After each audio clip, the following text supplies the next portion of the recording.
આ વાત છે ને એવા લોકો માટે છે જેમને એવું લાગે છે કે હું પાછળ રહી ગયો, લાઈફની રેસમાં બીજા બધા આગળ નીકળી ગયા ને હું પાછળ છૂટી ગયો. એવા લોકો માટે છે. ઘણા બધાને એવું થતું હોય કે મારા ફ્રેન્ડ્સ નાનપણમાં એ લોકોના લગ્ન થઈ ગયા, વેલ સેટ થઈ ગયા, એમને રાઈટ ટાઈમ પર રાઈટ જોબ મળી ગઈ, રાઈટ ટાઈમ પર રાઈટ બિઝનેસ સ્ટાર્ટ થઈ ગયો, સક્સેસફુલ પણ થઈ ગયો, અને હું જ્યાં હતો ત્યાં ને ત્યાં રહી ગયો. યાર, દુનિયામાં હરેક માણસની અલગ સ્ટોરી છે, હરેક માણસની અલગ ટાઈમ લાઈન છે. મે બી તમારી જર્નીમાં તમે એવું કંઈ મેળવ્યું છે જે એ લોકો પાસે નથી, પણ તમને એ જ દેખાય છે જે એમની પાસે છે અને તમારી પાસે નથી. હરેકની જર્ની અલગ છે, હરેકની ટાઈમલાઈન અલગ છે.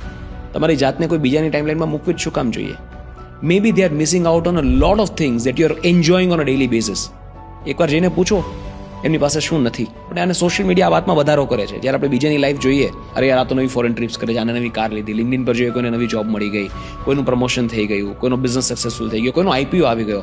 આવું બધા આપણે વિચારતા હોઈએ. આવું જ્યારે જોઈએ ત્યારે આપણને એમ લાગે કે આ બધા કેટલા ફાસ્ટ ભાગે છે, હું કેમ આટલો સ્લો જાઉં છું, હું કેમ પાછળ રહી ગયો. બટ યુ નેવર નો.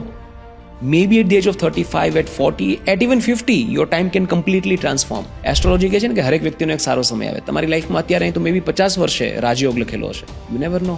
એટલે ક્યારે બીજાની ટાઈમલાઈન જોઈને દુઃખી ન થવું જોઈએ. ખાસ કરીને એવા લોકો જે બીજાની ટાઈમલાઈન જોઈને સેડ ફીલ કરતા હોય, દુઃખી થઈ જતા હોય, ત્યારે એમાંથી બહાર નીકળી જાઓ. તમારી ટાઈમલાઈન અલગ છે, તમારી સ્ટોરી અલગ છે, અને તમારી સ્ટોરીના તમે જ હીરો છો, અને હીરો હંમેશા જીતે છે. આ વાત ધ્યાન રાખવી.